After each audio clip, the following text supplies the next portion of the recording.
Hey, my name is Yolanda, and welcome to Frank Factualities, the podcast.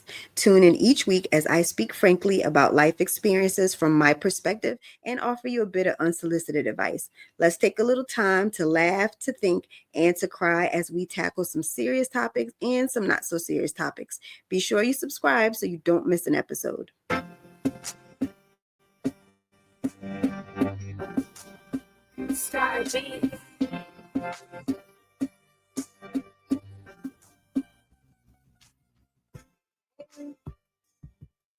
Welcome to Frank Factualities, the podcast. My name is Yolanda. Thank you for tuning into my show for another week and joining me for another episode. How's everyone? I hope all is well. I hope you all are having a great day, great week so far.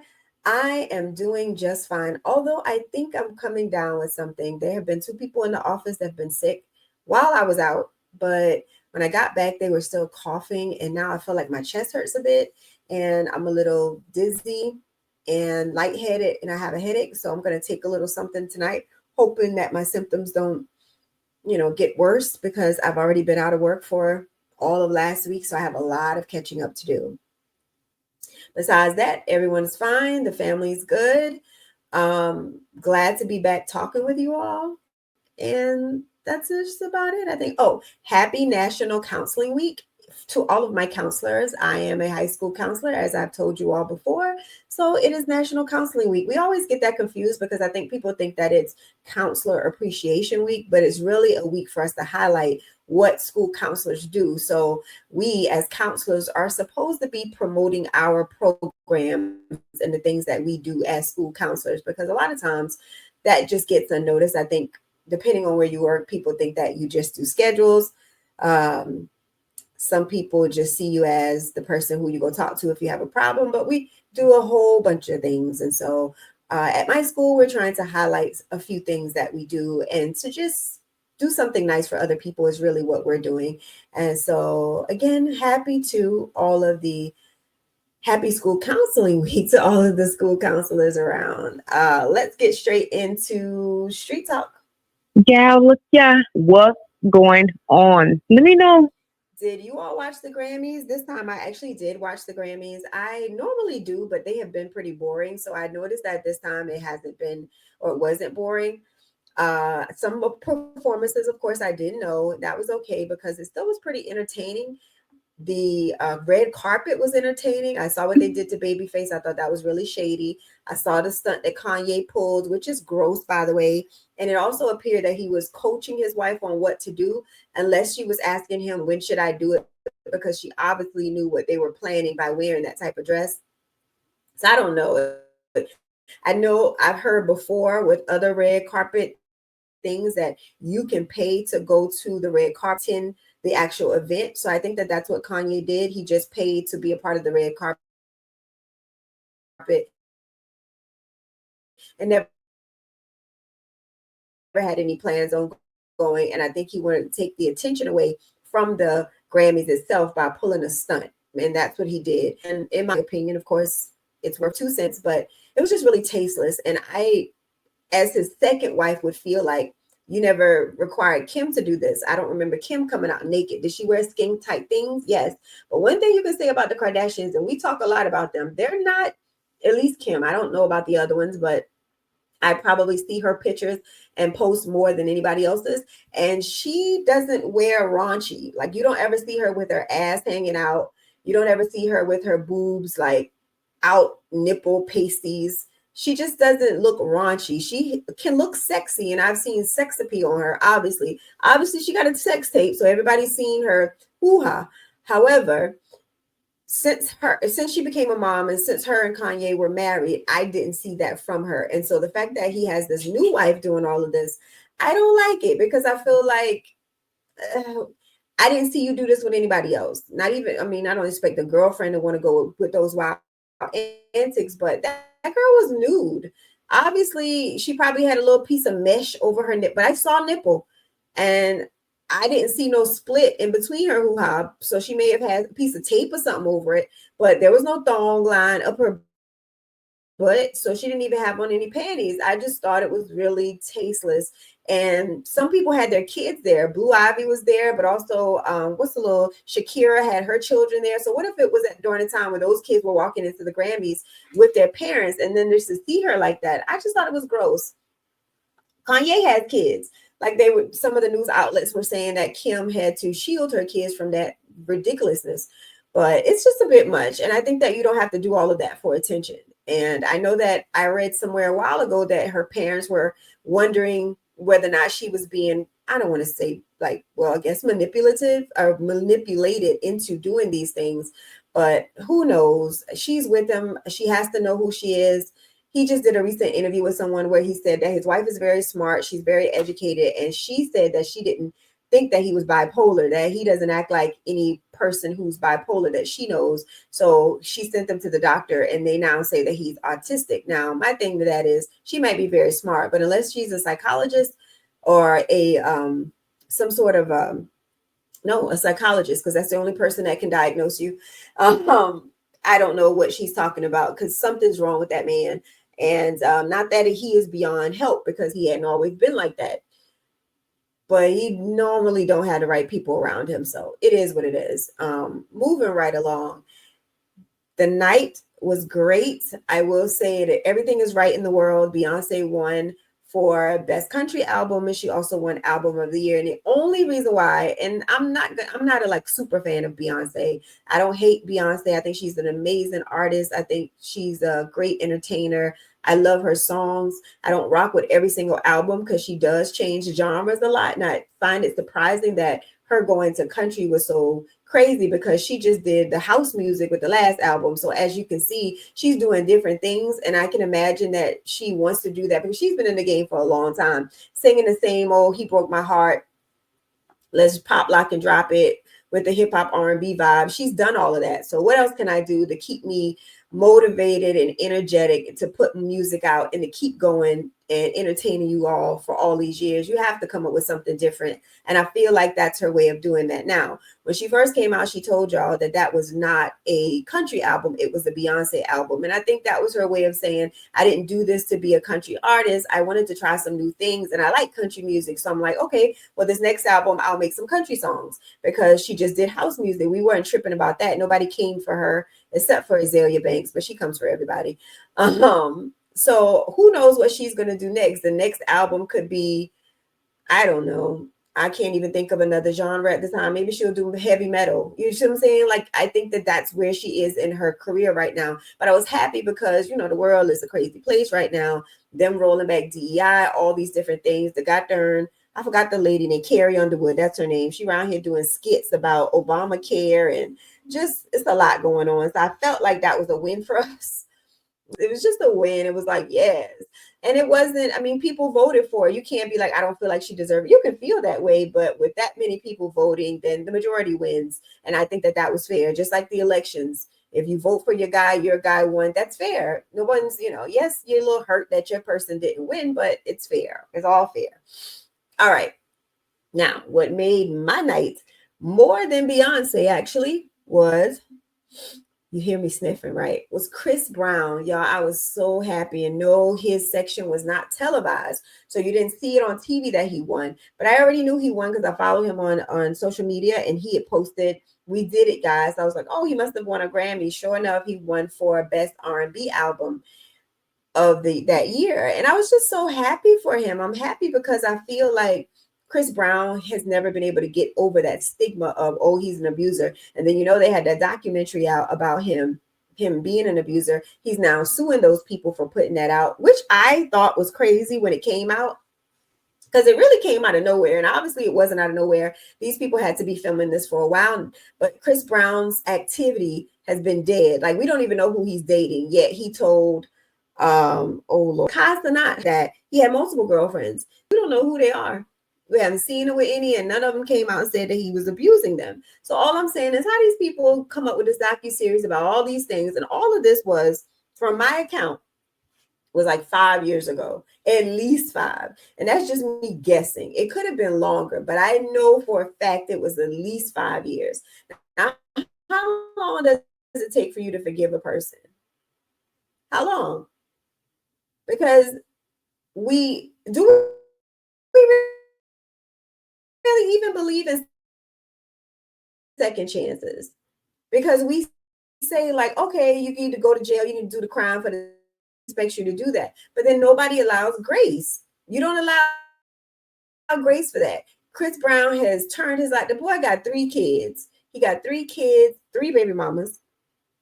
He's doing music. He's minding his business. He stays out the limelight. He's not in the clubs. You don't hear anything about him. Yes, there have been several little, scuffles, it looks like, with some people back in. I mean, but who am I to say that those things weren't like justified? Because we don't know that, because we've all gotten into our own little altercations where people may have looked at it like, Lord, she always getting into something just because one big incident happened. I just felt like he just didn't get his flowers, and that boy be working hard. And yes, he has a catalog of music.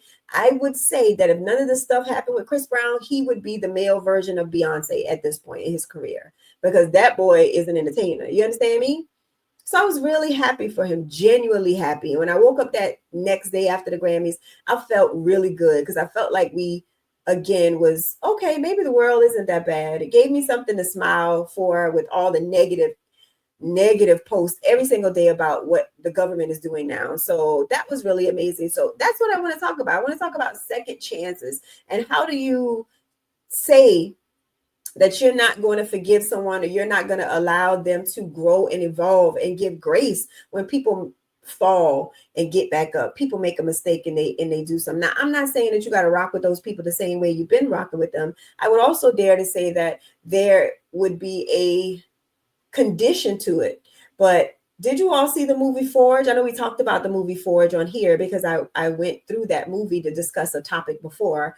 And in that movie Forge, the mentor guy that's over the Forge, his son died in a car accident by a drunk driver. That drunk driver became that man's first mentee.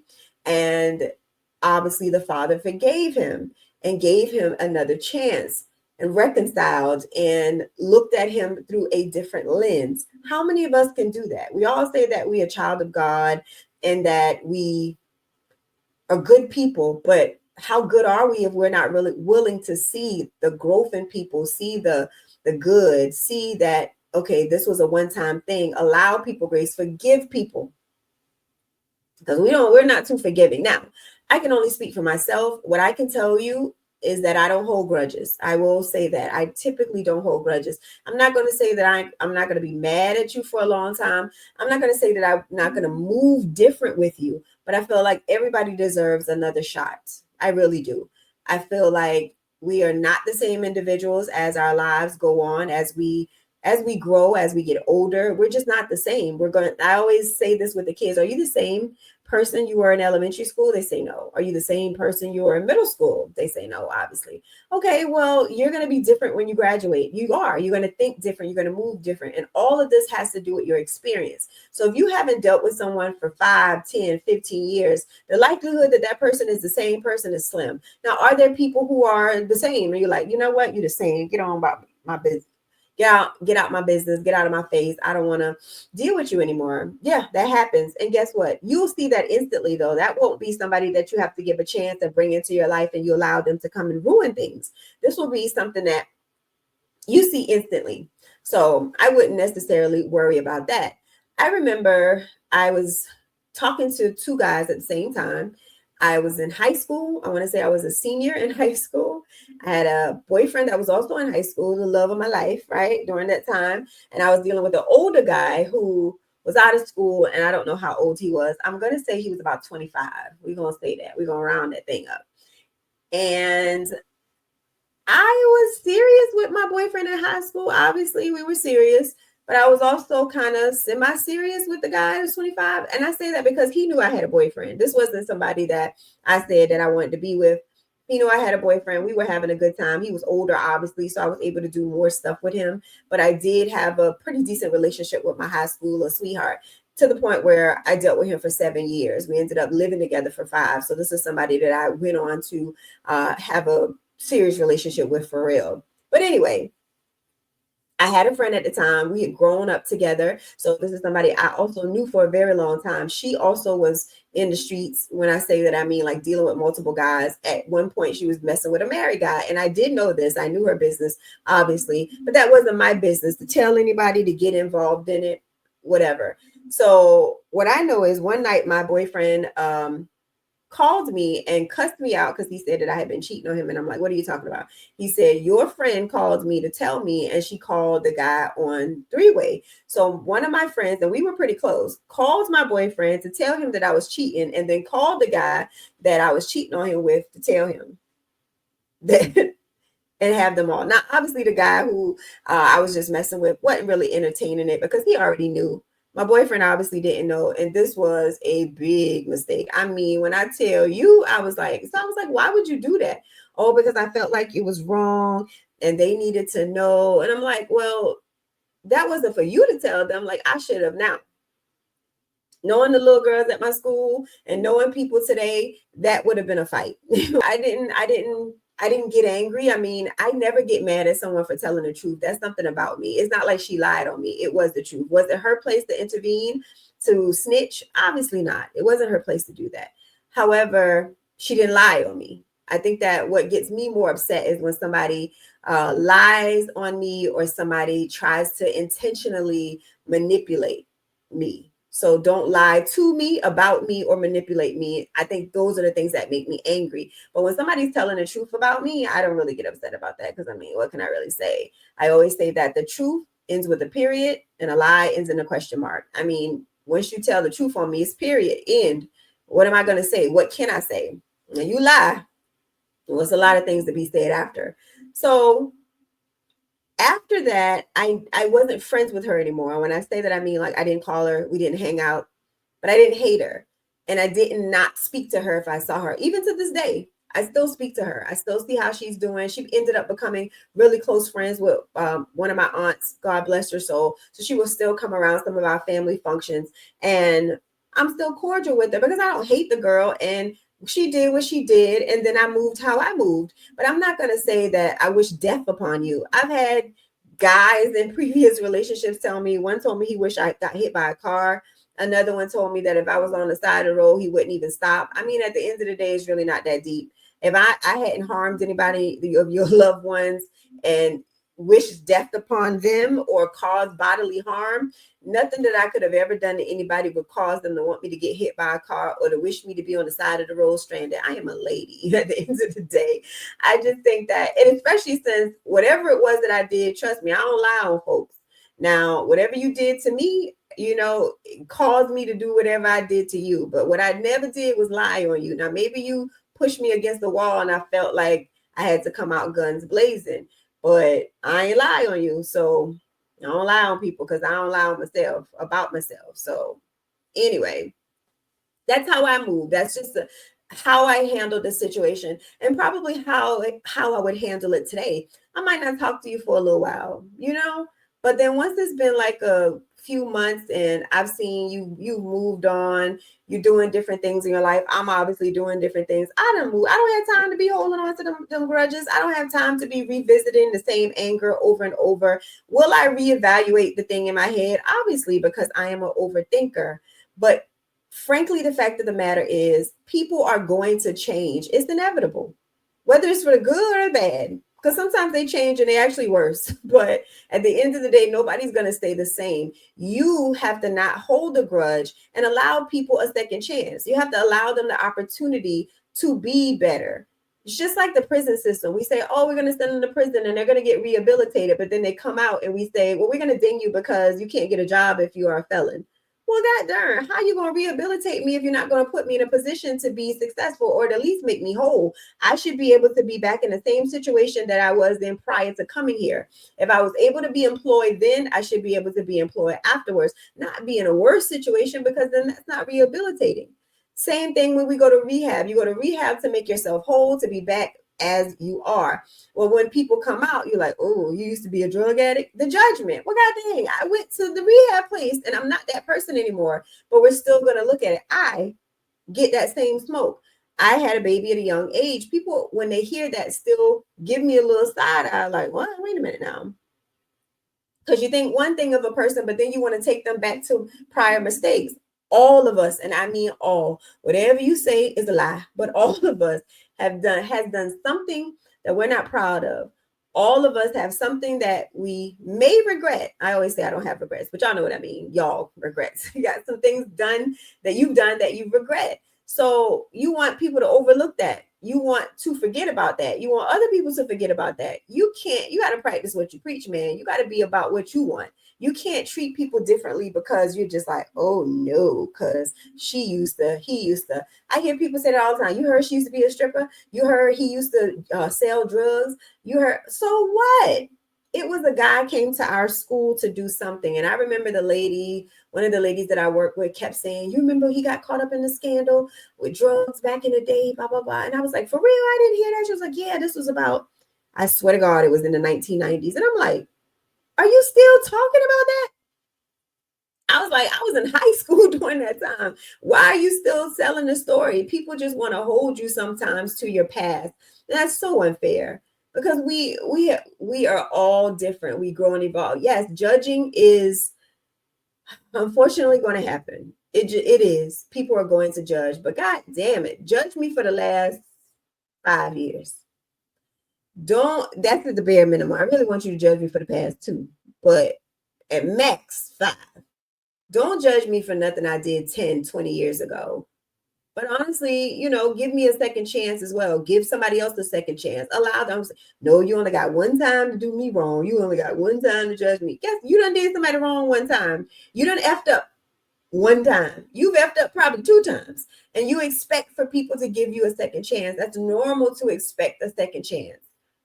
I just don't live my life like that. I feel like if you do good, you get good things. If you do dirt, you do dirt. So I'm not going to sit here and hold people accountable for things that I don't want to be held accountable for years later.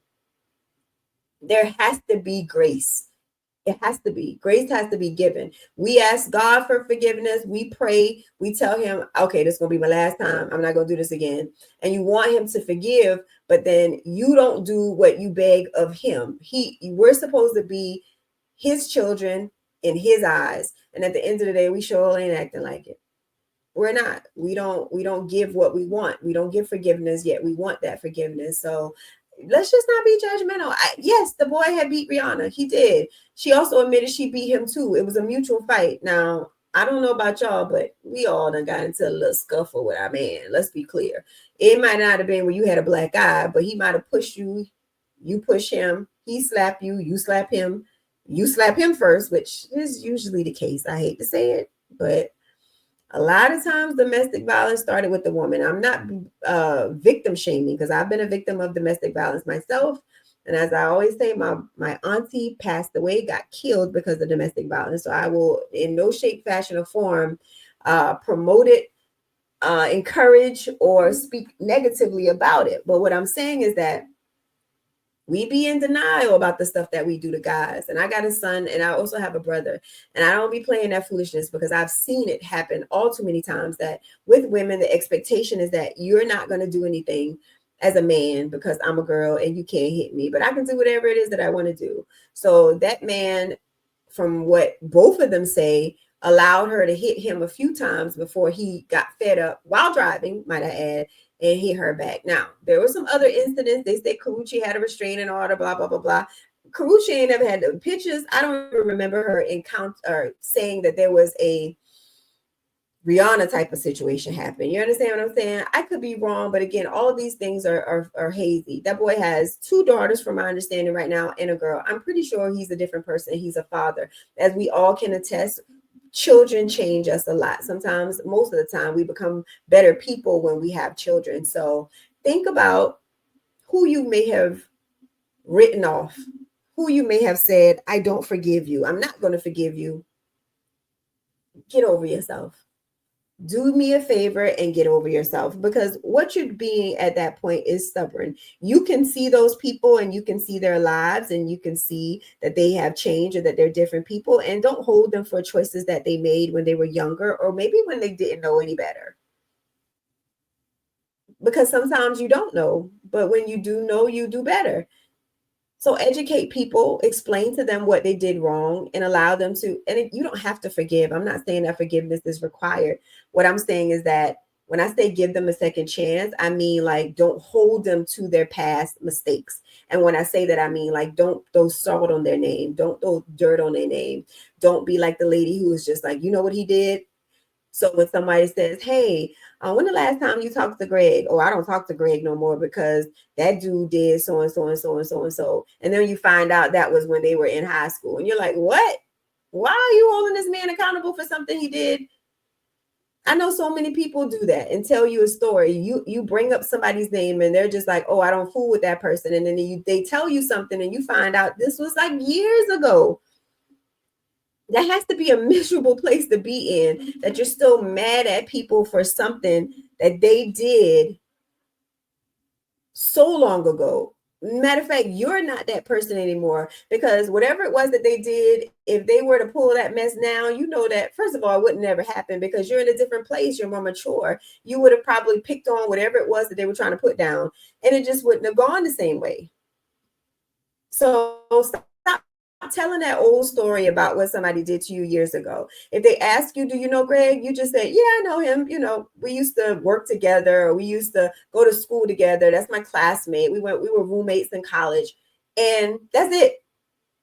Nobody don't need to know that 15-year-old story. They really don't. That's not necessary. So now when somebody brings up Chris Brown name, using him as an example, "Oh yeah, I know him. He's a great artist." That's it. All that, well, you heard that he had done.